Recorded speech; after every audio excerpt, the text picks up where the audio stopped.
Možná se vám zdá, že se nepříliš věnuji borcům, kteří drží v natažené dlani na čas plný tuplák vody, ale já vím, co dělám. Já vím, jaké borce zde máme a nechtěl jsem je těch 10 minut otravovat nějakými dotazy. Drží už přes minutu. Čtveřice borců, která vzešla z našeho semifinále.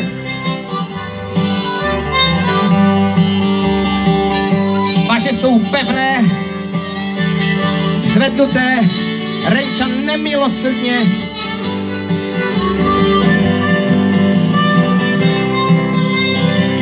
sleduje,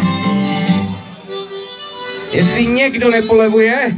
Ano, už se nám rosí Kriegl, zatím jenom čelo. Já jenom pro budoucí generace, které uvidí tohle video, dnes je horko jak svině. A tihle chlapi už jedou druhé kolo. Jsou to vítězové semifinále. Někteří z nich vyměnili ruce. Vyměnil z ruku, kamaráde? Jasný. Ty držíš pořád ve stejné, nebo vyměnil jsi? Stejné. Ve stejné ruce. Držíš ve stejné ruce? No, ne, mám levou, tu slabší. Vyměnil ruku, a co ty? Já jsem vyměnil ruku. Jo, za chvilku budeš muset vyměnit tobě, kamaráde. Takže, tohle jsou naši finalisti. Ta jistota už je tam.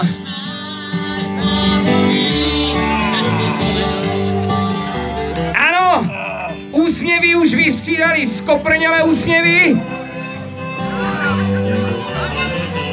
Kriegly už poskakují, jak z plávek. Narovnej ruku, ozývá se z publika. Když ale chlapi už necítí, jestli mají ruce rovné nebo zalomené. Máme více než 3 minuty držení Krieglu, tupláku. Ten, kdo první vzdá, odchází s bramborovou medailí. Opatrně na to vyčabrávání, chlapci. Ať je to regulérní. Musíme držet plné Kriegly až do konce. Jak to vypadá? Ptám se. Vzdá někdo? Jo. Ještě máme 3 borce. Člověče, nešlo to dál? Ani hovno. Ani hovno.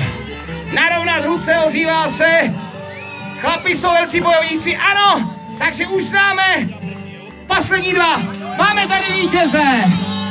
Potlesk. Obrovský potlesk pro všechny borce, pro všechny finalisty. Jak se cítíš, příteli? No, bolí mě ruka. Bolí mě ruka, řekne chlap, který vyhrál soutěží o držení Krieglu, tupláku nalitého naší pivní party roku 2016. Ještě jednou velký potlesk, prosím, a jdeme ocenit vítěze. Nejen vítěze, ale i 2., 3. a já myslím, že i 4. Je to tak, dostane každý něco. Nedostane nic. Je to kruté. Tak, to je správná technika.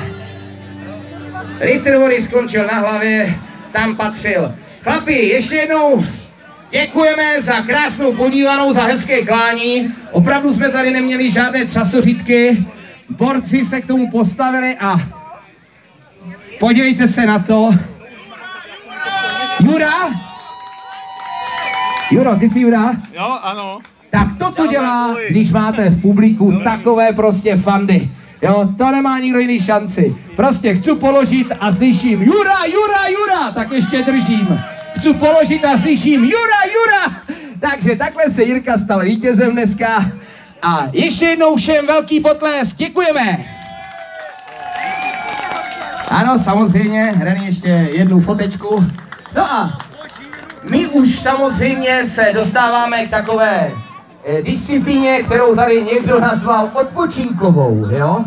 někdo nazval odpočinkovou tu disciplínu, na kterou tady máme připravený propriety. Já jsem viděl, kam jsi to přinesla.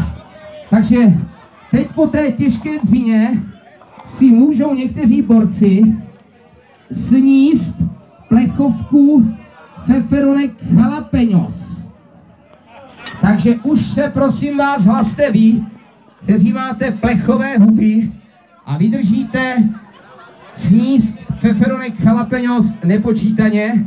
My je budeme počítat, za chviličku bude soutěž.